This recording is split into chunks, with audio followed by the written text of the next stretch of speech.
सदलक्षण महापर्व का सप्तम दिवस, उत्तम तप धर्म का दिन। अभी हमने पूज्य गुरुदेव श्री के मुख से उत्तम तप धर्म की व्याख्या बहुत अच्छे से और बहुत साधारण भाषा में समझी। जो लोग ये बहाना करते हैं कि हमें पूज्य गुरुदेव श्री का प्रवचन समझ में नहीं आता है ना, उनकी गुजराती बहुत कठिन है या हमें उनका प्रवचन समझ में नहीं आता है, तो उन सब जीवों के लिए ना, उन सब भव्य जीवों के लिए ना इतनी सुविधाएं उपलब्ध हो गई हैं। आपको जिस भाषा में ना, गुजराती में भी गुजराती नहीं आती है तो हिंदी में, और नीचे सबटाइटल के साथ ना जो गुरुदेव श्री बोल रहे हैं उसका बिल्कुल वैसा का वैसा नीचे सबटाइटल भी आता है। जिनको जो अभी भी ये बहाना लगाते हैं कि हमें पूज्य गुरुदेव श्री के प्रवचन समझ में नहीं आते, उनको बहाना छोड़ करके ना वास्तविक जो कहते हैं ना निखालस तत्व ना 100 ना सोना, खड़ा सोना, अगर हमको वास्तविक तत्व का ज्ञान करना है तो हमें पूज्य गुरुदेव श्री के प्रवचनों का अभ्यास अपने जीवन में जरूर होना चाहिए। बाकी तो हम सब कर ही रहे हैं, जितना प्रयास कर सकते हैं, लेकिन साथ में है ना, क्योंकि बाहर के साथ साथ अंतर के परिणाम भी जो आज गुरुदेव ने सबकी परिभाषा बताई ना, कि सबसे पहले तो अपने आत्म स्वभाव के, उसके बाद में बाहर के जो तप आदि जो 12 प्रकार के जो व्रत बताए ना, वो बाद में आते हैं। टोडरमल जी का ही मंगलाचरण है जो हम भावना गाते ना, सबको शायद याद भी होगा। टोडरमल जी का सबसे प्रसिद्ध मंगलाचरण है कौन सा? अरिहंत सिद्ध सूर्य उपाध्याय साधु सर्व अर्थ के प्रकाशी मांगलिक रूपकारी है, तीन को स्वरूप जाने रागे से भरी से भक्ति पाए को नमाए स्तुति को जारी है। धन्य धन्य तुम ही से काजे सर्व आगे भई, करे जोड़ी पारे पारे बंदे ना हमारी है। मंगल कल्याण सुख ऐसो हम चाहते हैं, ओ मेरी ऐसी दशा जैसी तुम्हारी है। क्या कहा तुमने? ओ मेरी ऐसी दशा जैसी तुम्हारी है। ये धर्म की भावना ना, लक्ष्य क्या है? वो मेरी ऐसी दशा कि भगवान मैं आपके जो वचन सुन रहा हूँ ना, उसमें मेरी इच्छा क्या है, भावना क्या है? वो मेरी ऐसी दशा जैसी तुम्हारी है। स्कूल में एडमिशन लेने के लिए जाते हैं तो क्या देखिए एडमिशन कराते हैं? स्कूल का प्लेग्राउंड देख के कि स्कूल के टीचर देख के? वापस से ना, बच्चे का एडमिशन करना चाहते हैं स्कूल में, तो कौन सा स्कूल अच्छा लगता है? झूले वाला स्कूल कि पढ़ाई वाला स्कूल?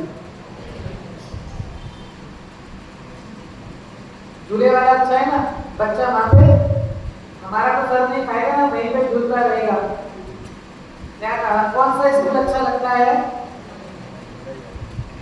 मैं कह रहा 7वां दिन हो गया, लेकिन अभी भी बड़ों का बोलना नहीं सीखे ना, 2 दिन ही बचे हैं। ठीक है, क्या कहा, कौन सा स्कूल अच्छा लगता है? पढ़ाई वाला ना। यहाँ तो हमें ख्याल में आता ना झूले वाले, क्योंकि प्रयोजन क्या है? पढ़ाई का। ऐसे ही पर्व कौन से अच्छे लगते हैं? खाने पीने वाले कि संयम साधना वाले? हाँ, क्या कहा, पर्व कौन से अच्छे लगते हैं? खाने पीने वाले कि साधना वाले? क्या यहाँ बैठा है तो कहना तो पड़ेगा ना। अब बैठा यहाँ है ना, ऐसी जगह बैठा है तो कहना तो पड़ेगा, विचार करना। जैसे है ना, पंडित इसलिए बार बार कहते हैं तू बाहर तो इतनी चतुराई लगाता है ना, वहां तो बिल्कुल, अरे झूला कैसा भी हो, प्लेग्राउंड कितना भी बड़ा हो, है ना, लेकिन पढ़ाई अच्छी होनी चाहिए, है, जिससे हमारे पढ़ाई से, तो वहाँ कितना ख्याल आता है। और यहाँ जो धर्म आराधना का अवसर मिलता है ना, थोड़ा कुछ होना चाहिए ना, नहीं तो पता कैसे पड़ेगा। यहाँ कह रहे हैं कि ये जो पर्व है हमारे जीवन में, जो आराधना का अवसर आया है, ये तो इस संयम ना कर उत्तम संयम का आज उत्तम तप हो। अच्छा, आप तपस्वी हैं कि नहीं है? कितना का शेर भरा बनाऊंगा तो अच्छा भी बनाऊंगा। मैं क्या कहा, हम तपस्वी हैं कि नहीं है? हैं, चलिए कोई बात नहीं ना, उसमें क्या है, नहीं है, हैं, हैं, नहीं है, नहीं है। अच्छा, तब के कितने भेद हैं? 12 भेदों में अंतरंग तप के अंदर चौथे नंबर का तप कौन सा है? अब जिसको याद होगा ना उसको ख्याल में आएगा, तो बाकी तो सोचेंगे 12, 6, 4 कौन से हो गए, है ना? कौन सा कहा? प्रायश्चित, विनय, वैयावृत्ति, स्वाध्याय, विसर्ग और ध्यान। तो कौन सा नंबर का आया? चौथे नंबर का कौन सा आया? स्वाध्याय। तो हम स्वाध्याय कर रहे हैं कि नहीं कर रहे? तो हम तपस्वी हैं कि नहीं है? अब देखो, ज्यादा अंदर मत जाना, कभी अपने को भी अच्छा मौका मिला ना अपने को अच्छा कहलाने का, तो भाग लेना, ज्यादा अंदर मत घुसना भी कि नहीं भैया वो तो स्वयं का अध्ययन करेंगे तो स्वाध्याय होगा, ये नहीं। अभी मैं जो कह रहा हूँ खाली बाहर के हिसाब से। अभी हम स्वाध्याय कर रहे हैं ना यहाँ पे, अभी हम स्वाध्याय करने बैठे हैं, जिनवाणी का श्रवण करने के लिए बैठे हैं, वासना, रचना, अनुप्रेक्षा, आमना, धर्मोदय, तो जो स्वाध्याय करने बैठे हैं तो वो भी तपस्या है कि नहीं है? लेकिन जीव, अब तो मैं खाली बाहर से क्या बता रहा हूँ कि उसको स्वाध्याय तब लगता ही नहीं है ना, उसको तब क्या लगता है? अनशन, अमोदर्य, रस परित्याग, विमुक्त संयासन, काय क्लेश, यही तब लगता है। ये स्वाध्याय रूपी जो अंतरंग तप में जो स्वाध्याय का नाम दिया ना, वो स्वाध्याय इसको तब लगता ही नहीं है। इसको मात्र तब क्या लगता है? हाँ, कितने करना, कितने उपवास करना, 10 तो करने पड़ेंगे, नहीं तो वो लास्ट वाले दिन सम्मान कौन करेगा? 10 नहीं करेंगे तो फिर लास्ट वाले दिन समाज में नाम कैसे होगा, सम्मान कैसे करेंगे, है ना? लोग पालना कराने कैसे आएंगे? तो 10 तो करने पड़ेंगे। तो किसी चीज का निषेध नहीं है, लेकिन उसके पीछे का जो हेतु है ना, उस हेतु को समझने की आवश्यकता है। क्यों किए जाते थे ये व्रत, तप, उपवास आदि क्यों किए जाते थे? कि हमारा जो प्रयोजन है ना, हमारा जो बाहर के लौकिक कार्यों में जो हमारा समय व्यतीत हो रहा था, उससे समय बच करके हम अपने स्वभाव के नजदीक आए, धर्म कार्य में, स्वाध्याय में समय लगाए, अपने स्वभाव के नजदीक आए। लेकिन मैंने कहा ना, सुबह ही कहा था ना, दशा कैसी हो रही है, अब इनके उपवास चल रहे हैं, इससे कुछ भी मत कहो। वो बिल्कुल घर पे मोबाइल चलाते हुए बैठे हैं ना, मंदिर भी, अरे आज तो ना 8वां उपवास है, तो मंदिर जाना भी छूट जाता, मतलब अवस्था देखना कैसी कैसी हो जाती है ना। 8वां दिन चलता है ना, तो मंदिर जाने भी छूट जाता है। अरे भैया, इसके लिए थोड़ी ना व्रत किए थे कि 10 दिन तो मिले जिसमें भूला भटका भगवान को दर्शन देने जाता है ना, उसमें भी जो भी क्रिया की जा रही है हमारे द्वारा, किसी के भी द्वारा, हम जो क्रिया भी करते हैं वो क्रिया भी, पंडित जी ने लिखा, परीक्षा प्रदानी को जैन कहा ना, क्या कहा? आज्ञा प्रदानी से परीक्षा प्रदानी श्रेष्ठ है ना। आज्ञा प्रदानी मतलब खाली जो लिखा है उसको फॉलो कर रहा है, लेकिन परीक्षा प्रदानी उसके अंदर बात तत्व को समझ करके ये जो चीज लिखी है ना, वो चीज किस लिए लिखी है, उसका प्रयोजन क्या है, उसका हेतु क्या है, उसको समझ करके कार्य करता है। तो उत्तम तप की परिभाषा हमने अभी पूज्य गुरुदेव श्री के श्रीमुख से सुनी। अब अपना जो चलता हुआ विषय मोक्षनाथ प्रकाशक, पुरुषार्थ से ही मोक्ष की प्राप्ति का प्रकरण, कल जो प्रश्न पढ़ा था वो प्रश्न पुनः पढ़ रहा हूँ। मेरे में 325 है। हाँ बराबर, अब तो बिल्कुल वहीं पे खोल के रखा है ना। चलिए, फिर प्रश्न है, आज सातवां दिन है तो भूमिका तो आप सबको ख्याल में होगी ही कि ये प्रकरण कहाँ से चल रहा है, ठीक है ना। अब मैं सीधे प्रश्न पे आ रहा हूँ क्योंकि अब अंतिम 2 दिनों में ये अपने को विषय समझना है। क्या कहा, फिर प्रश्न है कि सम्यक चारित्र का घातक मोह है, उसका अभाव हुए बिना मोक्ष का उपाय कैसे बने। शायद ही आप में से किसी के ख्याल में ये बात आई होगी, मैं आपको बताता हूँ। इसके जस्ट ऊपर का जो समाधान दिया था ना, इसके जस्ट ऊपर जो समाधान था उसमें लिखा था कि एक इंद्रिय आदि के विचार करने की शक्ति नहीं है, उनके तो कर्म ही का कारण है। इसके तो ज्ञानावरणादि के क्षयोक्षम से निर्णय करने की शक्ति हुई है, जहां उपयोग लगाए उसी का निर्णय हो सकता है। तो क्या कहा कि अभी तो ऊपर किसको लिया था, ज्ञानावरणादि को कर्म को लिया था, ज्ञानावरणी दर्शनादि, तो वहां मोहिनी नहीं लगाया, वहां मोहिनी को नहीं लिया। तो इसने प्रश्न किया कि ज्ञानावरणादि दर्शनावरणादि की तो बात ठीक है, उनसे तो मेरा वैसे भी मोक्ष रुकता नहीं है। तो 8 कर्म है और मैं अकेला हूं, तो लड़ाई बराबर की है कि नहीं, नहीं है ना। कर्म कितने हैं, 8 है, और मैं कितना हूं, 1 हूं। तो सबसे पहले 4 जो कर्म है ना, अघाती कर्म, उनको तो क्या कहा, जली हुई रस्सी के समान है ना। वो तो कैसे है, जली हुई रस्सी के समान है, और वेदनीय आयु नाम गोत्र उनसे इस मोक्ष का कोई संबंध नहीं है। तो वो 4 हटाना, 4 हटे ना। अब कितने बचे, 4, पहले 8 थे, अब 4 हो और मैं 1। अब ज्ञानावरणी, दर्शनावरणी और वेदनीय 3। ज्ञानावरणी क्या करता है ना, ज्ञान का जो आवरण है ना, ज्ञान का जो कम ज्यादा का जो आवरण है वो ज्ञानावरणी का। दर्शनावरणी श्रद्धा का जो आवरण है ना, ज्ञान दर्शन का जो आवरण है। वेदनीय साता असाता का जो उदय होता है।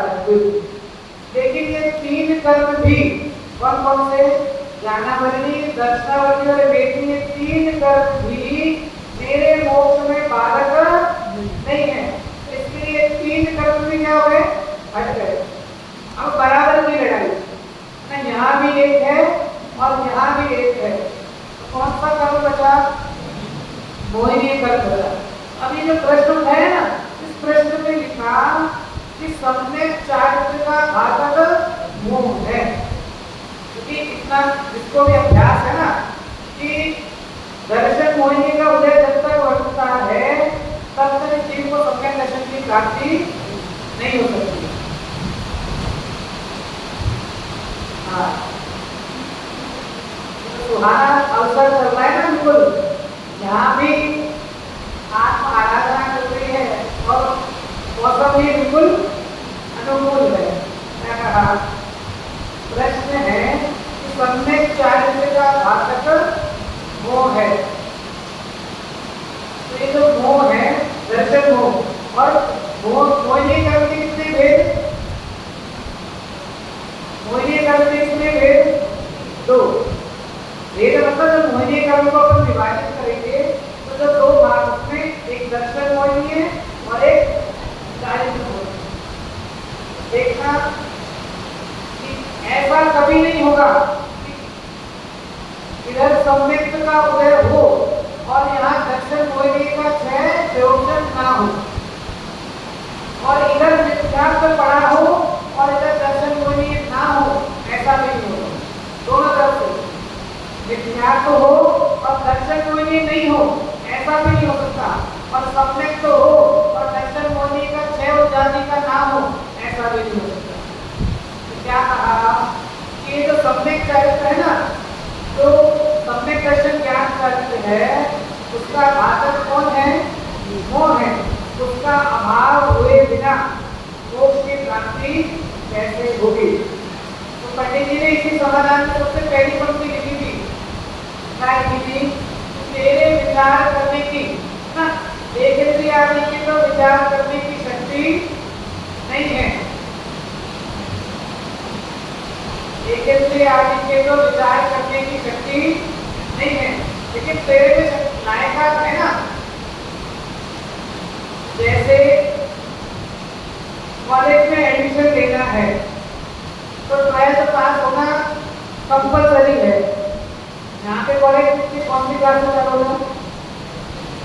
गुजरात में 12th के बाद ही होगा ना। तो कॉलेज में एडमिशन लेना है तो 12th पास होना कंपलसरी है कि नहीं? मेरा खुद का स्कूल है ना, हमारा जैसे किसी का भी स्कूल है, लेकिन उसका बेटा 12th में फेल हो गया। क्या हो गया? 12th में फेल हो गया। अब उसको कॉलेज में एडमिशन लेना है तो क्या कहता है कि चाहे कितना ही कम से कम नंबर आए ना, चाहे 35 पे पास हो गए ना, चाहे 40% ही क्यों नहीं हो, लेकिन 12th में पास होना जरूरी है। उसके बिना कॉलेज में एडमिशन नहीं मिलेगा। क्या कह रहे हैं? ये तो 1 इंद्रिय, 2 इंद्रिय, 3 इंद्रिय, 4 इंद्रिय सबकी चीज है ना, ये तो अभी 12th पास ही नहीं हुए हैं, इनका तो अभी 12th क्लियर नहीं हुआ है, इसलिए इनको उस कॉलेज में एडमिशन का उद्देश्य नहीं देते।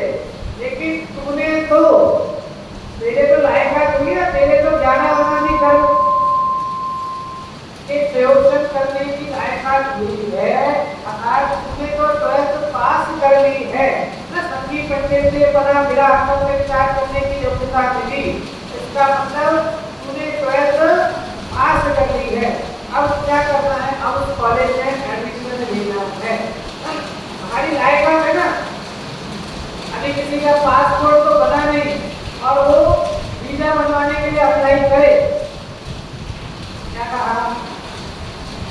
पासपोर्ट का तो दिखाना नहीं है और किसके अप्लाई कर रहा है? वीजा के लिए अप्लाई कर रहा है, तो उसका वीजा बनेगा। उसके लिए पहले लायकात है ना कि पहले तो पासपोर्ट तो बना, तो ऐसे हमारा तो पासपोर्ट रेडी है। हमारा पासपोर्ट क्या है? रेडी है कि हमें तो उस सत्य निर्णय करने की सामर्थ्य हमारे अंदर विद्यमान है।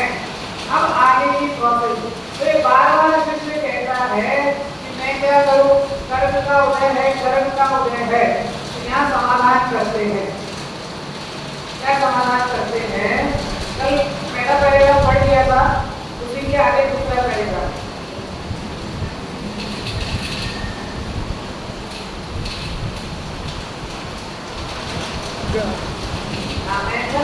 जीव का उपयोग इतनी जल्दी भटक जाता है, कोई बात नहीं, मेरी आवाज तो आ रही है ना। क्या कहा? सत्य निर्णय करने में उपयोग ना लगाए वह तो उसी का दोष है। किसी अन्य का नहीं, तू जो बार बार दूसरे का दोष दे रहा है ना, तो पंडित जी कह रहे हैं कि सत्य निर्णय करने में उपयोग नहीं लगाता वह तो उसी का दोष है, तथा पुरुषार्थ से सत्य निर्णय में उपयोग लगाए तब स्वयं ही मोह का अभाव होने पर, जो दर्शन होगी ना, जब तू सत्य निर्णय करने का पुरुषार्थ करेगा तो जो दर्शन होगी कर्म है, ये क्या हो जाएंगे? इनकी भी जो सत्ता है उसका भी, उसकी सत्ता भी बढ़ेगी, अर्थात उसका भी स्थिति अनुवाद जो है, मोहिनी कर्म से स्थिति अनुवाद है ना, वो क्या हो जाएंगे? घटेंगे, कम हो जाएंगे। इसलिए मुख्यता से तो सत्य निर्णय में उपयोग लगाने का पुरुषार्थ करना तथा उपदेश भी देते हैं, तो यही पुरुषार्थ कराने के अर्थ किया जाता है। तथा इस पुरुषार्थ से मोक्ष के उपाय का पुरुषार्थ अपने आप सिद्ध होगा। पंडित जी ने कहा कि सत्य निर्णय करने का जो पुरुषार्थ करेगा ना, तो जो मोहनीय जो कर्म है, उस मोहनीय कर्म के स्थिति अनुभाव कैसे हो जाएंगे? घट जाएंगे, और उसकी स्थिति अनुभाव घटने से तुझे सम्यक दर्शन, जो नियम पालन कारण जो था ना, सम्यक दर्शन ज्ञान से आत्मा का जो स्वभाव था हो जाएगी, प्राप्ति होगी। ये जो भ्रम था ना, किसी ने अभी पहले भ्रम लिखा था, समझी बोलते ना, पर मैं भ्रम्यो अपन को विसर आप अपनाए विफल पुण्य पाप लेकिन को करेगा करता विधान करने अनिष्टता इष्टता। मैं भ्रम्यो, ये जो भ्रम है ना, ये भ्रम कैसा है? मैं भ्रम्यो अपन को विसर आप, कि मैं अपने स्वरूप को भूल करके इस संसार के भ्रम में भटक रहा हूँ। और क्या कर रहा हूँ? अपनाए विफल पुण्य पाप, मैं कभी पुण्य को पकड़ता हूँ, कभी पाप को पकड़ता हूँ, कभी पाप पुण्य को पकड़ता हूँ, और पुण्य पाप के चक्कर में ही भटक कर रह जाता हूँ। मेरा के अंदर शक्ति आती है, मेरी आवाज जब तक आएगी जब तक चलेगा, जब मेरी आवाज आना बंद हो जाएगी तब मैं बंद हो जाऊंगा। ठीक है?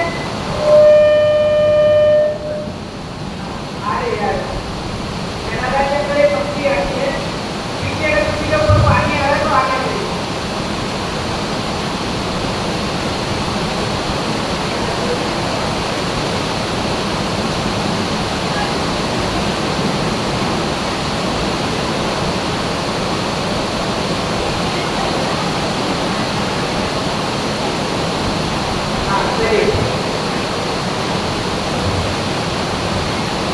क्या कहा?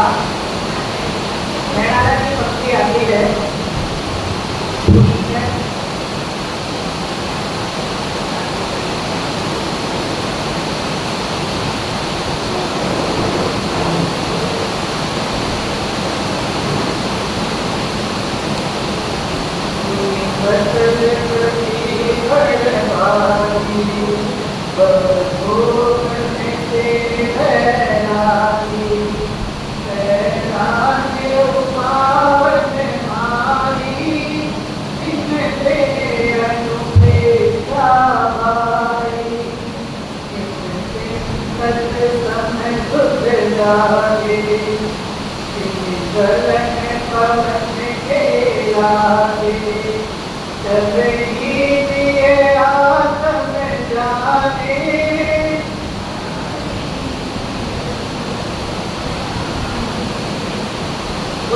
आपकी आवाज उस पर नहीं आई, कोई दिक्कत नहीं ना, आपकी आवाज आप तक आनी चाहिए। क्या लाइन है? मेरा के अंदर पंक्ति आती है, उसने पाप भले मानी हरक फिर को मत भाई, यह पुण्य गद भरे आए उपज गिन से फिर खाई। ये जो चीज पुण्य और पाप के फल में, पुण्य के अंदर हर्ष का और पाप के फल में शोक बनाता है, उसके लिए लिख रहे हैं पुण्य पाप फल मानी हरक फिर को मत भाई। तो यह पुण्य पर्याय उपजी से फिर खाई, ये तो बार बार आती है और बार बार जाती है। इसके लिए कर्म के भरोसे में पैदा रहेगा तो तेरा कार्य होने वाला नहीं। तो गलती क्या है, भूल क्या है?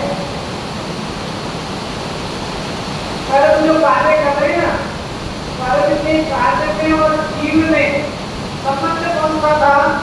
निमित्त नैमित्तिक संबंध था। कौन सा संबंध था? निमित्त नैमित्तिक संबंध था। लेकिन हमने माना क्या? कर्ता कर। क्या कहा? तो कौन सा संबंध? निमित्त और नैमित्तिक था। यहाँ नैमित्तिक में कार्य हुआ और उस समय वो कर्म आदि निमित्त बने, लेकिन हमने उसको क्या मान लिया? कर्ता कर्म संबंध मान लिया कि मैं उसका कर्ता हूँ और ये मेरे कर्म है। ये कर्मों ने ही मेरे को इस संसार में भटका रखा है। अष्ट कर्म जो देखो, तो मैंने वो कर्म देखो जैसे निमित्त रूप में। निमित्त भी कौन सा? दो निमित्त बताए ना, एक अंतर निमित्त और एक बाह्य निमित्त। दो निमित्त कौन से? एक अंतर निमित्त और एक बाह्य निमित्त। तो मैंने उस अंतर निमित्त रूपी जो कर्मादि का उदय था, उसको मैंने कर्ता बनेगा, कर्म बने के भाव में डाला। इसकी वजह से क्या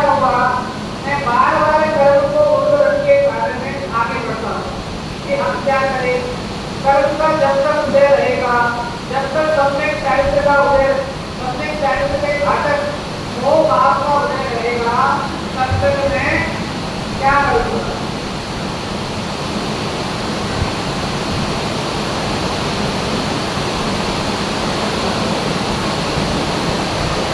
चिंता नहीं करना, इससे ज्यादा तो मुनिराजों के उत्तर हो जाता है। आप तो फिर भी तीन स्टेट के नीचे हो, मुनिराजों के ऊपर तो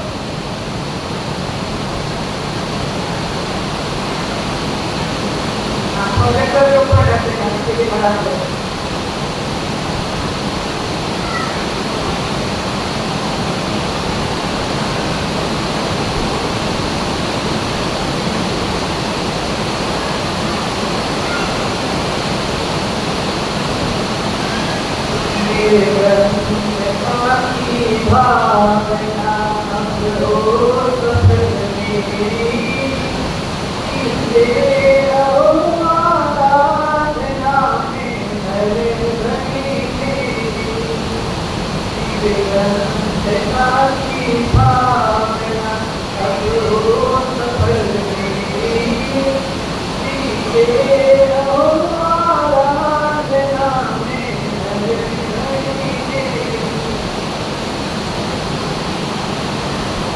हो गया। जिसको खड़ा होना है एक बार खड़े हो जाइए, जिसको अपनी शक्ल दिखानी है एक बार शक्ल दिखा लीजिए। उसके बाद ये तो होता रहेगा ना। पंडित ने लिखा है 4 प्रकार के दुखी होते हैं। कितने प्रकार के? 4 प्रकार के। पीछे तक आवाज आ रही है? ये आ रही है ना? हाथ ऊपर उठा लीजिए। कितने प्रकार के दुखी होते हैं? 4 प्रकार। एक अपने दुख से दुखी, एक अपने दुख से दुखी, एक दूसरे के दुख से दुखी, एक दूसरे के सुख से दुखी और एक खामा दुखी। खामा दुखी कैसे होते हैं? हम अभी बाहर जा रहे हैं ना, अरे ये बारिश बहुत गिर रही है ना, इतनी बारिश गिरेगी तो क्या होगा, है ना, कल बाढ़ आएगी कि नहीं आएगी। जिस चीज में तेरा कुछ चलता नहीं, तेरे करने से कुछ होता नहीं, तेरे रोकने से रुकना नहीं, लेकिन फिर भी खाना का दुखी हो रहा है ना, अरे ये बारिश कब रुकेगी, 1 घंटे में रुकेगी नहीं तो मैं घर कैसे जाऊंगा,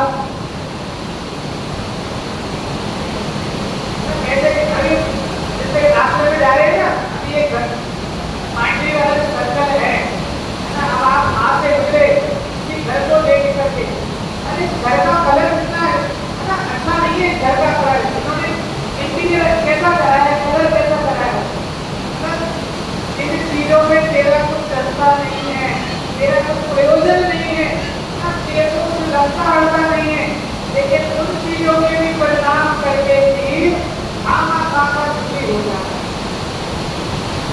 अभी जितने भी खाना खा के दुखी इधर उधर भाग रहे थे तो अब बैठ जाओ, है ना, क्योंकि तुम्हें अपना कुछ चलता नहीं है। 4 प्रकार के दुखी याद रखना। पहला अपने दुख से दुखी, दूसरा दूसरे के दुख से दुखी, तीसरा दूसरे के दुख से दुखी, है ना, आजकल तो बहुत आयत पाए जाते हैं, और चौथा खामा का दुखी। क्या कहा पंडित जी ने? अगला पैराग्राफ पढ़ रहा हूं, हाँ यहाँ पर है ना, यहाँ दिख रहा है, और सबसे निर्णय ना करने में किसी कर्म का दोष है नहीं, तेरा ही दोष है, परंतु तू स्वयं तो महंत रहना चाहता है। महंत समझते ना, बड़ा प्रधान, गुजराती में बोलते ना बड़ा प्रधान। बड़ा प्रधान मतलब बोलिए, बड़ा प्रधान मतलब हाँ, क्या लिखा कि तू स्वयं तो महंत रहना चाहता है और अपना दोष कर्मादि को लगाता है। लिख रहे हैं तो जिन आज्ञा माने तो ऐसी अनीति संभव नहीं है। क्या कहा? अगर तू विवेक भगवान की आज्ञा मानता है तो ऐसी अनीति संभव नहीं है। कल कहा तू अन्य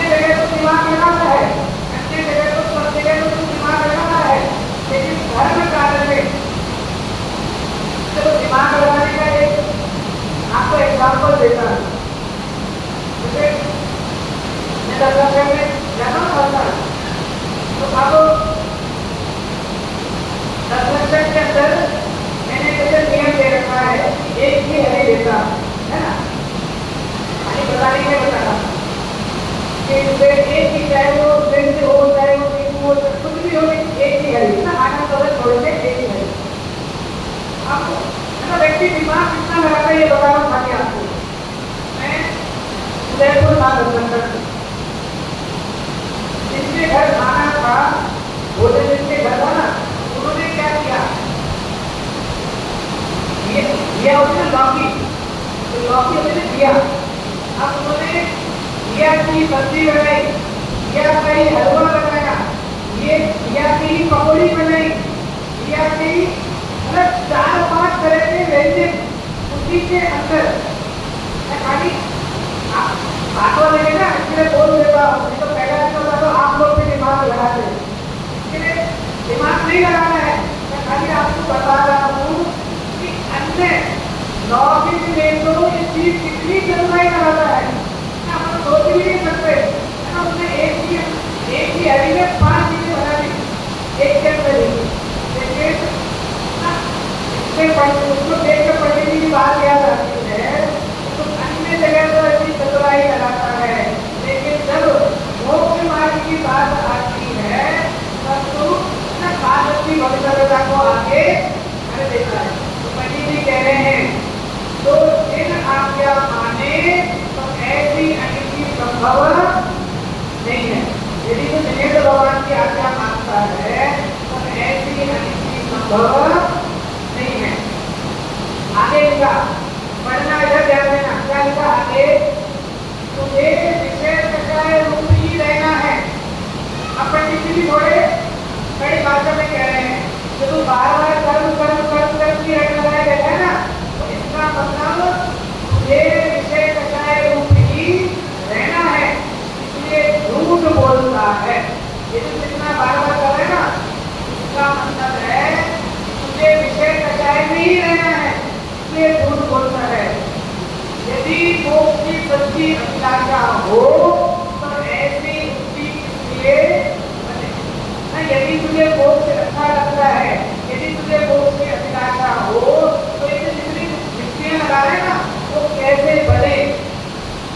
यदि मोक्ष की सच्ची अभिलाषा हो तो ऐसी युक्ति इसलिए बनाए, सांसारिक कार्यों में अपने पुरुषार्थ से सिद्धि ना होती जाने तथापि पुरुषार्थ से उद्यम क्या करता है। होता कि नहीं होता? भारतीय काल में एक बार नहीं बना, 2 बार नहीं बना, 3 बार नहीं बना, लेकिन हम बार-बार प्रयास करके, जैसे किसी की दुकान है, वो दुकान चल नहीं है, वो कितना प्रयास करता है, रात दिन लगा देता है, नई सेल निकालता है, नया एडवर्टाइज करता है, प्रोडक्ट के ऊपर छूट देता है ना। क्या लिखा, संसारिक कार्यों में अपने पुरुषार्थ से सिद्धि ना होती जाने, तो वहां में पुरुषार्थ बंद नहीं करता। क्या समझा रहे हैं कि यदि ऐसा तू मानता है तो सब जगह लगा ना, सब देखा था ना, यदि तू ऐसा मानता है तो सब जगह ऐसा मान, तू बाहर तो चतुराई लगाता है कि दुकान ऐसे नहीं चलती भैया, आपको पता नहीं, आप तो जॉब वाले हो, दुकान में तो 9-10 बजे तक तो बैठना ही पड़ता है, ग्राहक का क्या भरोसा कब आ जाए, है ना। और जिसकी कपड़े की दुकान हो, साड़ी की दुकान हो, है ना, ये 10-50 साड़ी को बोल के दिखानी पड़ती है। अभी आप विचार करना, तो जाते ना, 1 दिखाई, 2 दिखाई, 3 दिखाई, 10 दिखाई, आपको पसंद नहीं, लेकिन फिर भी वो गुस्सा नहीं करेगा। 10 की 20 भी दिखा देगा, लेकिन वो गुस्सा नहीं होगा कि हमने इतनी दिखा दी, तो वो पुरुषार्थ बंद नहीं करेगा, वो और दिखाएगा और दिखाएगा। चलो कोई बात नहीं, इसमें पसंद नहीं ना, तुम्हें देख लो, महंगी पसंद नहीं, सस्ती देख लो, ये कपड़ा पसंद नहीं आया, ये कपड़ा देख लो।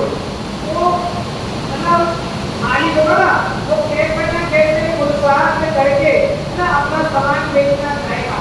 तो यहाँ पंडित जी कह रहे हैं कि सांसारिक कार्य में तो अपने पुरुषार्थ से सिद्धि ना होती जाने कि हमने बहुत कुछ कर लिया लेकिन अपने ये कार्य नहीं हो रहा है, तथापि पुरुषार्थ से उत्पन्न किया करता है, मतलब वहां पुरुषार्थ नहीं छोड़ता। लेकिन यहाँ पुरुषार्थ हो बैठा, यहाँ मतलब मोक्ष मार्ग में पुरुषार्थ हो बैठा, इसलिए जानते हैं, इससे पता चलता है कि तू मोक्ष को देखा देखी उत्कर्ष कहता है, उसका स्वरूप जानकर पहचान कर उसे एक रूप नहीं जानता। बात समझ में आ रही है कि हम बाहर के प्रयासों को कितने करते हैं, है ना? जैसे कॉलेज में एडमिशन लेना है, हमारे बच्चे का एडमिशन कराना है, नहीं हुआ तो फिर किसी की टैग लगवाते हैं ना, किसी कस्टडी को ढूंढते हैं, किसी बड़े कोर्स वाले को ढूंढते हैं, नहीं हुआ फिर डोनेशन भी लेते हैं। एक बार में उन्होंने मना कर दिया तो बैठ जाओ ना, घर बैठेगा कैसे भी, है ना? आई का मम्मी बचवा मर बच करके भी, है ना, उसका एडमिशन कराता है, तो वहां तो बार बार अपने पुरुषार्थ को आगे करता है, लेकिन मोक्ष मार्ग में, है ना, अपने पुरुषार्थ को क्या हुआ वो बैठा। इसलिए जानते हैं कि मोक्ष को देखा देखी उत्कर्ष कहता है, उसका स्वरूप पहचान कर उसे हितरूप नहीं जानता, क्योंकि हितरूप जान करके अगर हितरूप जाने उसका उद्यम बने तो ना करे, यह असंभव है। अब कालनती भविष्यता वाली बात तो अलग है, जब कालनती होगी जब होगा, जब भविष्यता होगी जब होगा, जब कर्म के समाधि जब समाधि होंगे जब होगा, लेकिन वो उसमें लगाना, दूसरे में लगाना, पर में लगाना, कालनती भविष्यता सदा पर में लगाना, लेकिन जब भी अपनी चर्चा आए, जब भी अपनी चर्चा हो तब क्या लगाना, पुरुषार्थ आगे लगाना, क्योंकि हमारे हाथ में पुरुषार्थ है, लेकिन कितनी अवस्थाएं हैं, जैसे हम कितना याद करते हैं, लेकिन जिस अवसर के लिए याद किया उसी अवसर पर आकर भूल जाते हैं। होता ना, एग्जाम से पहले सब कुछ रख के गए, एग्जाम देने बैठे तो क्वेश्चन भी आ गया तो अभी 5 मिनट पहले ही पढ़ा था, एग्जाम सेंटर से बाहर ही जितना रिवीजन किया था वही क्वेश्चन आ गया, लेकिन फिर भी अब ये चलता रहता है, बस एक लाइन याद आ जाए ना, 2 लाइन याद आ जाए तो पूरा पूरा उत्तर लिख दो, लेकिन वो 2.5 घंटे तक वो 2 लाइन याद नहीं आती, और जैसे ही वहां से बाहर निकलता है जैसे ही आ जाता है। होता ना, जैसे आज सुबह होगा हम उसका सब धर्म की पूजन पढ़ रहे थे ना, उसकी जय माला की तो धुन थी ना, आई नहीं ना, भाई साहब उनने पूछ भी लिया, सबने पूछ लिया, तो आई नहीं, और जब वो जय माला खत्म हो गई तब उसकी जय आई, ये ऐसा आ रही है, ये तो सबल से परिणाम है ना।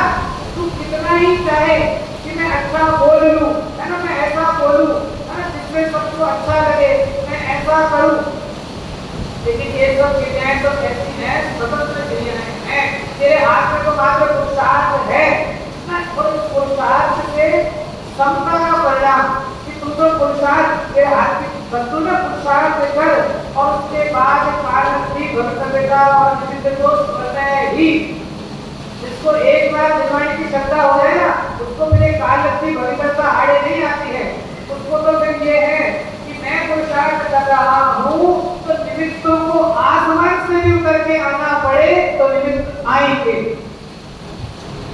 जिसको अपनी श्रद्धा होगी ना कि मुझे तो मेरा ये जो आत्म स्वभाव है इसकी मुझे प्राप्ति करनी है, वो एक पुरुषार्थ के द्वारा होगी, तो मैं तो बस पुरुषार्थ कर रहा हूँ, और इस पुरुषार्थ में निमित्त भी आएंगे, मेरी कालनती भी होगी, मेरी भविष्यता भी होगी, और उससे मुझे मोक्ष की प्राप्ति होगी। जिसको पंडित ने दोबारा क्या लिखा कि जो अगर हित जानकर उसका उद्यम करे, उद्यम बने तो ना करे संभव है, क्योंकि एक बार जो चीज हमको हितरूप भाषित हो गई ना, एक बार जो चीज हमको अच्छी लग गई, हितरूप भाषित हो गई, तो फिर ये चीज बार बार उसी का प्रयास करेगा। लेकिन पहले हितरूप भाषित तो होनी चाहिए।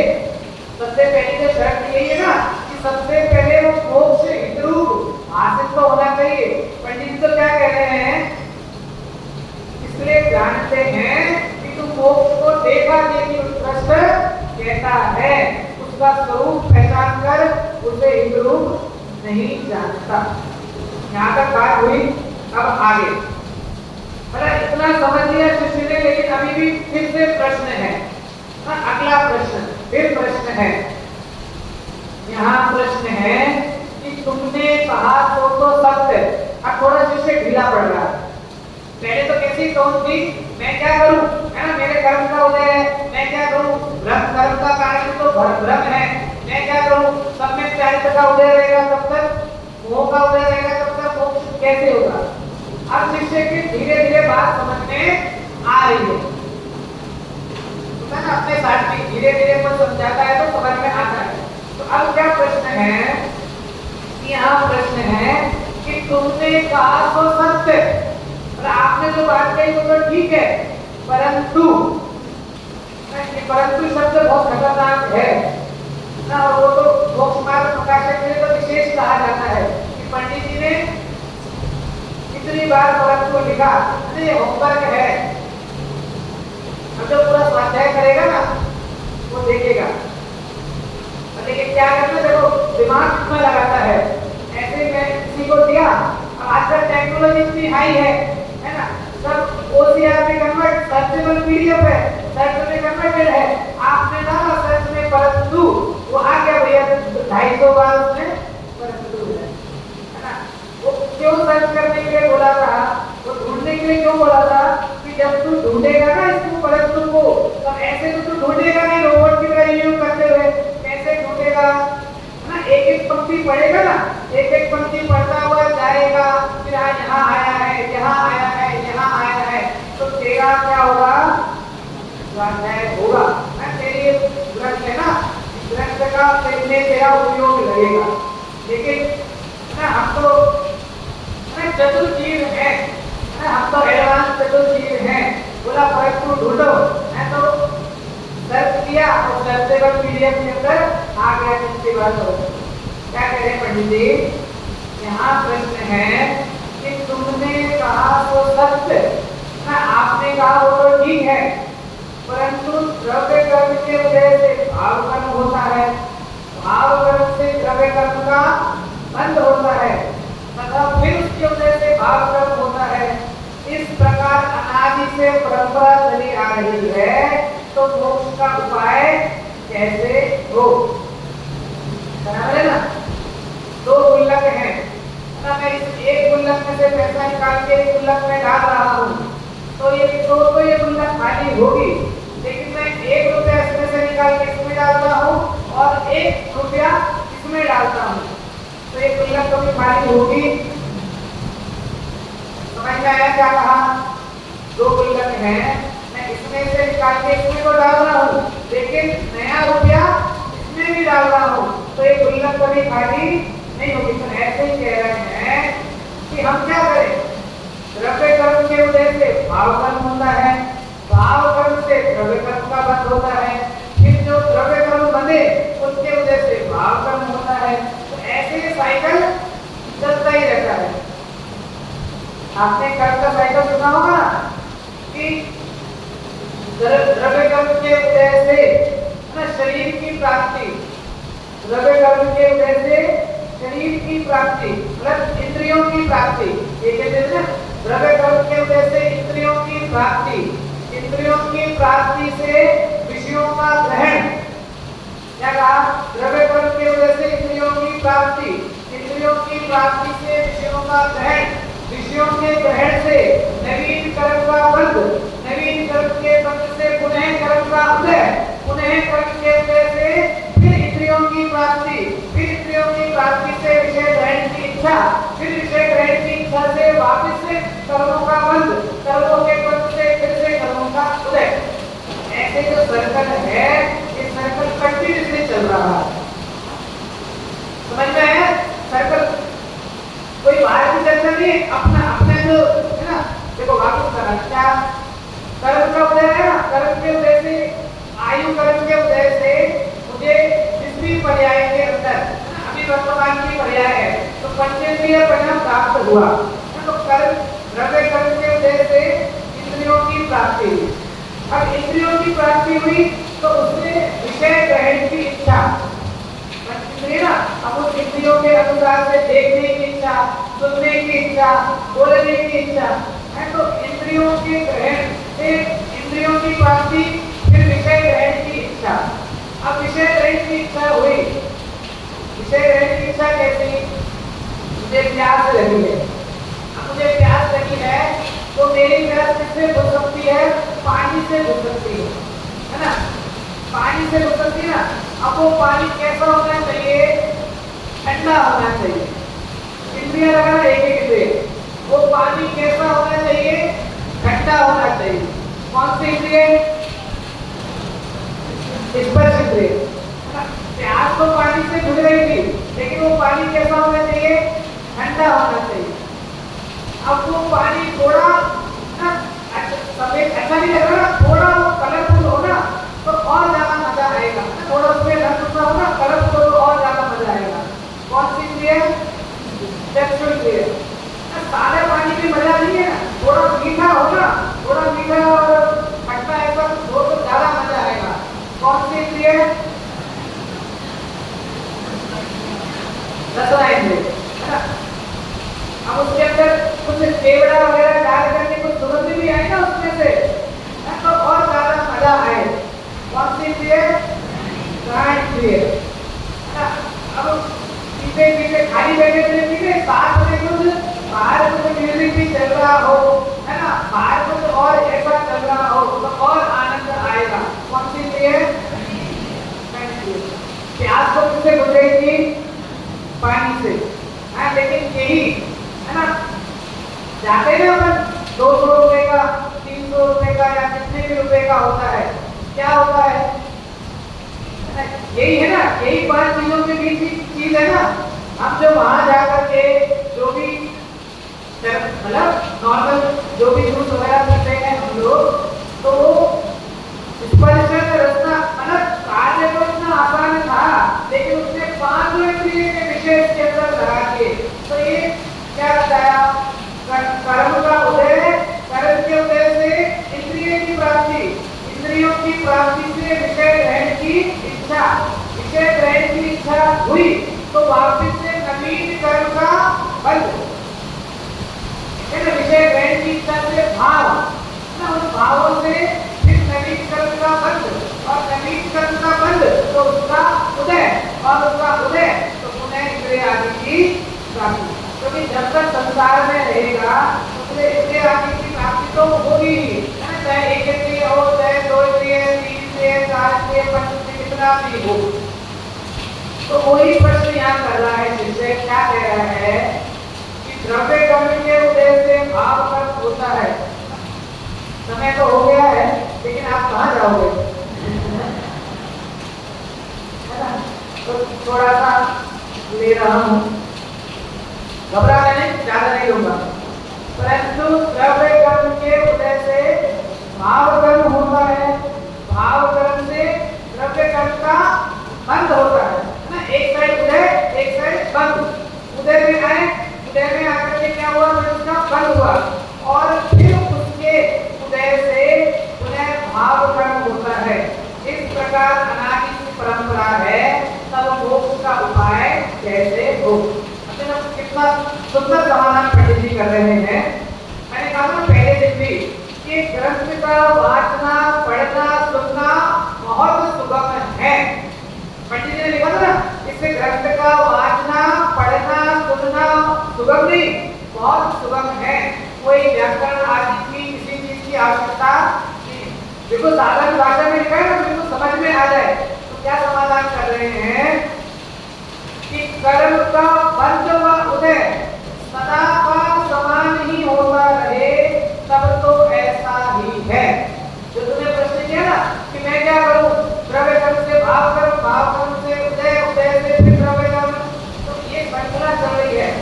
पंडित जी समझा रहे हैं यदि ये श्रृंखला सदैव एक जैसी ही चलती रहे तो तेरी बात ठीक है ना। हमें सदा साकार नहीं हुए बदलता है, हमें सदा साकार नहीं हुए बदलता है तो तेरी बात ठीक है। लेकिन ना कर्म का बंध में उदय सदा का समान ही होता रहे तब तो ऐसा ही है। परंतु परिणामों के निमित्त से है ना, जीव के परिणामों के निमित्त से पूर्ववत कर्म के भी जो पहले में बांधे हुए जो कर्म है ना, जो पहले बने हुए जो कर्म है, पूर्ववत कर्म के भी उत्कर्षण अपकर्षण संक्रमण आदि होने से उनकी शक्ति हीनादि होती है, इसलिए उनका उदय भी मंद तीव्र होता है। हम देखते हैं ना, कभी हमारे कर्म का है ना, पाप कर्म का तीव्र उदय होता है, कभी पुण्य कर्म का तीव्र उदय होता है कि जहाँ हाथ लगाया वही सोना ही सोना। कितना जल्दी है तो लगता ना, समय पर नाटक में लिखा है एक जो पत्थर आता ना, पारस पत्थर, पारस पत्थर क्या करता है? लोहे को ना सोना बना देता है। तो वहां लिखा है पारस पारस तो है वही, है ना। ये भगवान जी जो पारस पत्थर है ना, ये पारस पत्थर इस लोहे को जो सोना बना रहा है ना, वो भी तो भक्ति भी किस जाति की होती है, भक्ति भी कैसे की जाती है। ये जो पारस पत्थर है ना, ये पारस पत्थर इस धातु को है ना सोना बना रहा है, ये भी आपके नाम की महिमा है। आप पारसनाथ भगवान कृष्ण जी की, ये आपका नाम पारसनाथ है ना, तो ये जो पारस पत्थर ये जो लोहे को सोना बनाता है, ये तो आपके नाम की महिमा है कि उसका नाम पारस पड़ा और वो उसको सोना बना रहा है। लेकिन कहा कि जब वो पत्थर है ना, उसके आपके नाम मात्र से वो पत्थर धातु को सोने के रूप में परिवर्तित कर सकता है, तो जो जीव आपके स्वरूप का ध्यान करता है, जो जीव आपके स्वरूप का ध्यान करता है, वो उसका जीवन, उसका अंतरंग स्वर्ण समान क्यों नहीं होगा। क्या कहा कि अपने परिणामों के निमित्त से, इसलिए बार कहा कि परिणामों का ख्याल रखना, अपने परिणामों के निमित्त से पूर्ववत कर्म के भी उत्कर्षण अपकर्षण संक्रमण आदि होने से उनकी शक्ति हीनादि होती है, इसलिए उनका उदय भी मंद तीव्र होता है। तो थोड़ा सा समझने की यहाँ पे आवश्यकता है, कल इसका थोड़ा सा विस्तार करेंगे। अभी तो अपना समय हो गया है और आपकी मांग अनुसार है ना बारिश भी रुक गई है। एक छोटी सी बात बताकर समाप्त कर रहा हूँ कि अभी हमको वास्तव में हम जैसे दर्शन में यहाँ पर आकर बैठे हैं ना, कि कोई भी किसी भी भय से, लोक लाज के कारण से है ना, या धर्म के भय से, किसी भी भय के कारण या लाज के कारण यहाँ पर बैठे हैं, तो वास्तव में अब हम यहाँ आ तो गए हैं तो हमें इतना तो पुण्य हमारा आ गया। उद्देश्य कहते ना कि इतना पुण्यहीन नहीं होना कि जिनवाणी सुनने को नहीं मिले। क्या कहा? इतना पुण्यहीन नहीं होना कि जिनवाणी सुनने को ना मिले, इतना क्षयोक्षमहीन नहीं होना कि जिनवाणी समझ में ना आए, इतना क्षयोक्षमहीन नहीं होना कि जिनवाणी समझ में नहीं आए, और इतना पुरुषार्थहीन नहीं होना कि जिनवाणी अपने अंदर में उतर ना जाए। एक बात कही ना, क्या कहा? क्योंकि मिलना ये पुण्य के अधीन है ना। आपका और हमारा मिलना किसके अधीन है? पुण्य के अधीन है। लेकिन आपका आपसे मिलना, अब तो बोलो, आपका मुझसे मिलना ये पुण्य के अधीन है, लेकिन आपका आपसे मिलना पुरुषार्थ के अधीन है। तो हम सभी पुरुषार्थ को अगर रखें, एक छोटा सा एग्जाम्पल आपको दे रहा था, जैसे कैंप में अभी एक बार दादा बहुत देते थे उदाहरण को, आदरणीय डॉक्टर गुरजन जी भाई साहब, कि पंचकल्याण में एक बार क्या हुआ, बहुत अच्छा होता है ना, एक बार पंचकल्याण में क्या हुआ कि इंद्र बनते ना, तो 16 इंद्र बने। अब पहले तो हाथी वगैरह सब यूज होते थे ना, पंचकर्णा में गजर पूरा निकलता था, सब हाथी वगैरह आते थे। अब वो 16 जब इंद्र बने और हाथी 15 ही आए। क्या हुआ? इंद्र तो 16 बने लेकिन हाथी 15 ही आए। अब कमेटी वालों ने किसी एक इंद्र से बोला कि अपने हाथी के ऊपर दूसरे इंद्र को बिठा लो। तो उसने उत्तर दिया कि ना, अगर मैं इसको बिठाऊंगा तो हमारे परिवार वाले कहाँ बैठेंगे? क्या कहा? अगर मैं इसको बिठाऊंगा तो हमारे परिवार वाले कहाँ बैठेंगे? तो सारस ने इसका उत्तर दिया कि अभी तो तुमको नकल करना भी नहीं आया। अभी शायद आधे लोगों को बात ख्याल में नहीं है, आप बता दो। इंद्र बने ना, इंद्र के बच्चे, इंद्र का है ना, इंद्र के बच्चे तो होते नहीं ना, लेकिन वो क्या कह रहा है कि मैं दूसरे को बिठाऊंगा तो मैं अपने बच्चों को कहाँ बिठाऊंगा? तो कहा कि अभी तो तुमको नकल चल रही है ना, असली इंद्र तो नहीं है, नकल। तो अभी तो तुमको नकल करना भी नहीं आया है ना। अभी जो हम धर्म का घंटा बजा रहे हैं ना, अभी हम धर्म की, अरे मेरे जैसा दूसरा धर्मात्मा नहीं है ना, हम तो दो टाइम है ना, हम तो बिल्कुल सुबह से ही इतना धर्म करते हैं। तो कह रहे हैं अभी तो तुझे नकल करना भी नहीं आया। इसके लिए एक बात हमेशा ख्याल में रखना, अपना कार्य समझ के कार्य करना, निज हित के कार्य ही धर्म है ना, स्वतंत्रता का मार्ग है। अपने को ऊर्ध रखते हुए पुरुषार्थ करना, और इस पुरुषार्थ के द्वारा हम सभी सिद्धों के समकक्ष कुछ विभाजन में विराजमान हो, इसी भावना के साथ